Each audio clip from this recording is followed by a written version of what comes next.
When I first started to sew a few years ago, I was deeply suspicious of my ability to produce really anything remotely worthwhile. I found fabric shops completely overwhelming, and I was more than a little terrified of my frankly adorable machine. Now, if you're just getting going with sewing, or if you're wavering about doing so, I'm quite sure you've had similar moments of doubt, disorientation, and distress. But let's just take a moment together and let those feelings pass. And to help make sure they don't come back, allow me to unpack 10 little worries that I know I had as a beginner sewist and explain why I think you can just forget them outright. By all means, some of these things will be aspects of sewing that you may want to, if not worry about, then take more of an interest in as you develop your sewing skills. Or not. The point is, all in good time. For now, we're just focusing on the very first steps of that journey. So let's get going.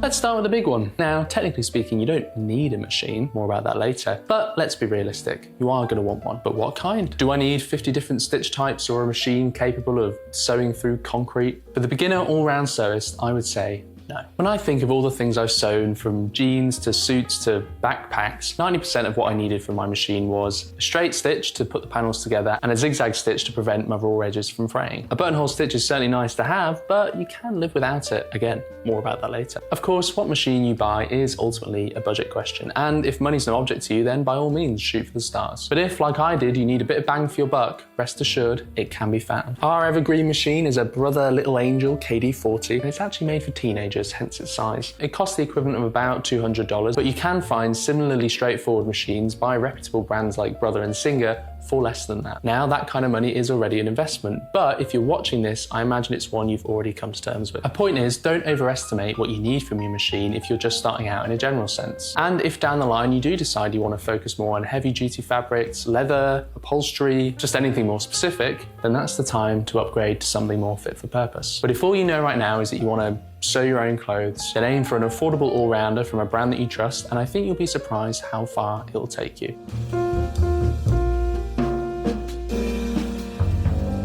On a related note, do you need a serger, also known as an overlock machine? These are the machines that create that clean finish to raw edges that you'll find on most of your shop-bought garments. And chances are that many sewists you've seen on screen somewhere, whether on TikTok or YouTube or the Great British Sewing Bee, will have rocked out on one of these bad boys at some point or another. But they're by no means as essential as that might lead you to assume. Yes, they neaten up a raw edge like nobody's business, and perhaps most importantly, they make sewing stretchy fabrics like jersey and other knits quite a bit easier. But they aren't necessary tools for doing these things. Your standard machine is perfectly ready to sew stretch if that's what you've got in mind. You'll just need a little bit more guidance. Meanwhile, that zigzag stitch I mentioned, which really any machine you're likely to buy is almost certain to be capable of, will sort out those raw edges just fine as well. Or you could use pinking shears or do a French seam or close the raw edges in bias binding. The world is your oyster. Here at No Stitch Unpicked, we've spent so long without a serger that I doubt we'll ever get around to making the investment now. Besides, we almost never really sew with knit fabrics, and I'm not really sure where exactly we'd put it, so I expect it'll probably just stay that way. Again, that might not be you, and you might decide once you've got going that, given what you want to make, it is a worthwhile acquisition. Maybe even a no-brainer, but it's by no means an indispensable part of your sewing setup, so you don't need to worry about investing in and learning how to use two different machines before you've even threaded a needle.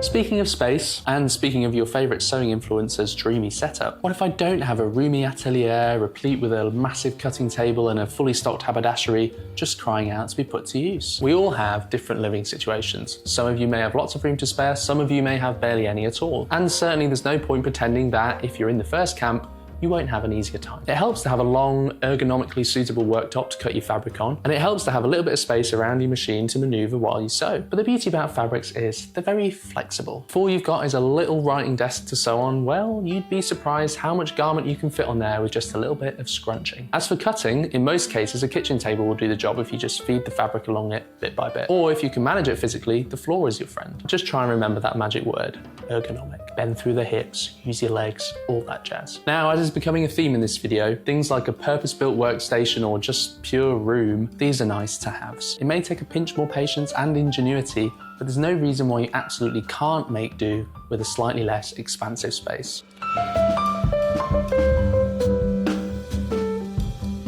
Now, many a book or video aimed at beginner sewists will give lengthy lists of supposedly essential gear that you need to equip yourself with before embarking upon this grandest of quests. Now, these lists are really good resources, and I'm not going to pretend that all you need to sew is some fabric, some thread, and a needle.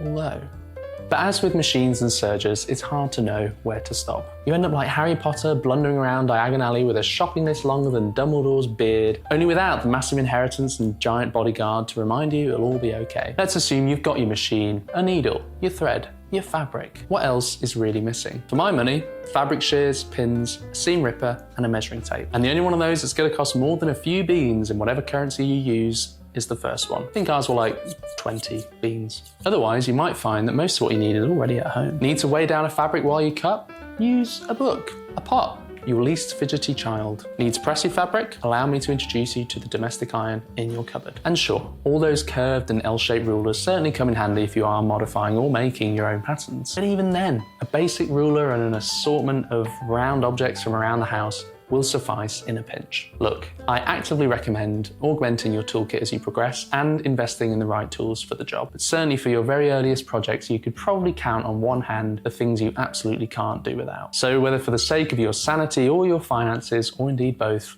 don't worry about keeping it simple at the start.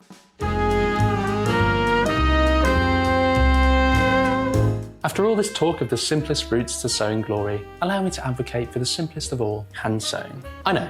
What is the point in investing in a machine only to end up bloodying your fingertips doing it like your great-great-grandfolk did? All well and good, going fully off-grid, as it were, is a pretty hardcore approach. Although people do it, and I myself have flirted with it actually, rather by accident, what with my tailoring fascination. Sure, most patterns and instructions are designed to avoid hand sewing entirely, or else minimise it as much as possible. And in my own early days, the thought of resorting to such antiquated methods seemed, for some reason, an insult to my ego. But if you're open to doing it now and again, hand sewing can really be your get out of jail free card. Machine stitching is entirely limited to stitches that go vertically through all layers of fabric. But hand sewing allows you maximum flexibility. You can correct a botched machine stitch, you can perform decorative and structural stitches that defy the machine's dimensions, you can make the most elegant buttonholes, and you can pretty easily just sort of hide a stitch altogether. It may seem dorky, but I am telling you, get a taste for it and you'll never want to stop.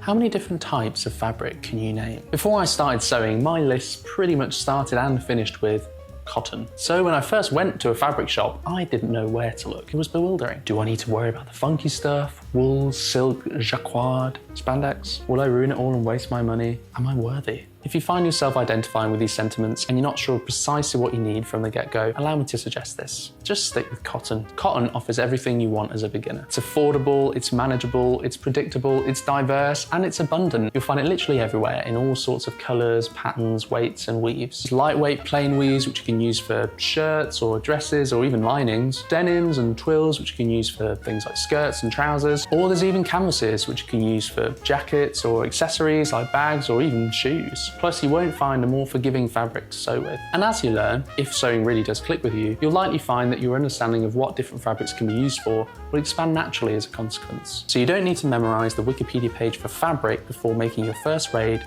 on the local emporium. Incidentally, I would also always advocate for buying ethically produced fabrics where you can. Happily, I've found that even the most rigorously eco-organic cotton fabrics often deliver beautiful quality at a competitive price point.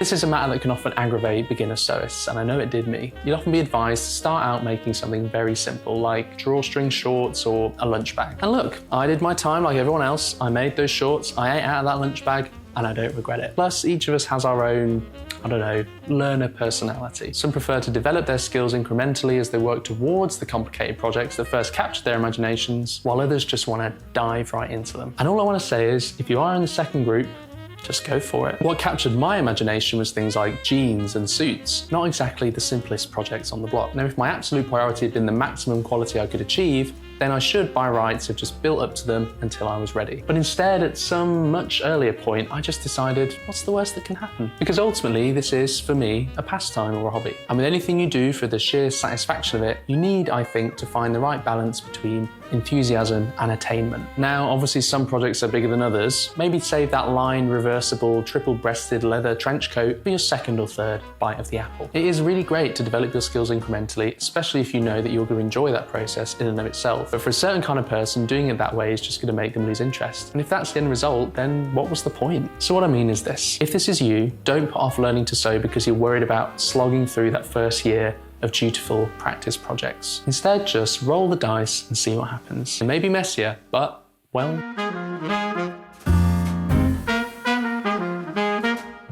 Now this is just about the biggest cliche I could think of to throw at you, but like most of those things, there is a point to it. Don't be afraid of making mistakes. I don't know what to tell you. It's gonna happen no matter how careful you think you're trying to be. You're probably gonna make some things that you're a little bit unhappy with. You're probably gonna wonder why you put in all that effort. You're probably gonna wonder if committing to this sewing nonsense wasn't the real mistake to begin with. Now, of course, there is the obvious and indeed true retort that we learn from our mistakes. They get us to the next place, and if we're diligent about developing our skills, we can hope to avoid those same mistakes once we get there. But I think it goes beyond just sewing itself. Many of us, myself included at various points in my life, don't really have any creative or craft-based activities going on in our lives. And if you'll allow me to be a little bit esoteric here, I think there are certain types of personal development and self-knowledge that those kind of crafts and those kind of skills are really excellent at fostering. Rather than just a cool way of getting your clothes, you can embrace sewing as a way of improving your problem solving or expanding your patience or getting really good at handling small, sharp objects. And look, in theory, as long as you enjoy sewing, you were technically having a good time right up until you realised you'd made a mistake, right? Right?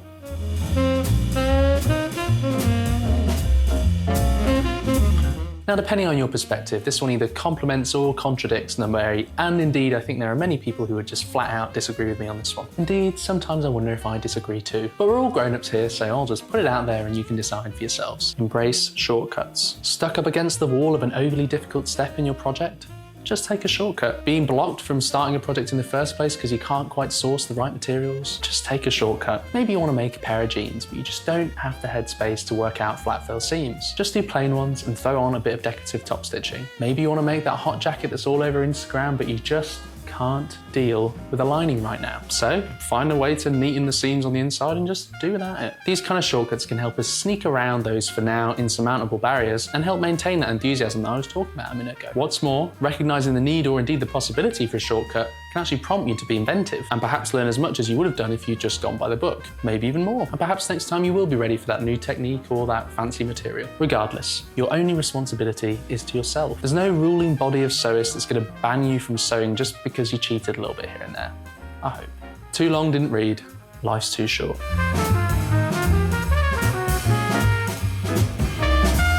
Last and indeed probably least, don't feel bashful about not knowing or indeed caring a jot about fashion. I mean, look at me, I'm having the time of my life. I should make very clear that I am obviously all for style-oriented or indeed experimental sewists doing their thing, whether amateur or professional. I just mean that it's not necessary to identify with that approach before starting to sew. In other words, not everyone who sews has to be a designer just because all designers know how to sew, I think. Taking a role in making your own clothes doesn't require you to change your mind about what they ought to be in the first place. As I've said before, and I'll say again, one of the very best things about sewing your own clothes is the absolute freedom it gives you. But that doesn't just apply to sewists who want to make stuff that no one's ever seen before. So, if your heart's desire is to make nothing but plain boxer shorts for the rest of your life, then, my friend, all I can say is Godspeed. Besides, if it does seem important to you, you will probably find that your interest in fashion will just grow naturally as you get down to making your own clothes. Either way though, I just don't think it matters. Starting to sew can seem really daunting for all the reasons I've listed and no doubt more. But I truly believe that you can start with uncomplicated tools, uncomplicated materials, and perhaps most importantly, an uncomplicated outlook. And on those foundations, you can enjoy making interesting things of a quality that will make you want to keep learning, keep going. If this video has got you thinking any which way about the difficulties of starting to sew,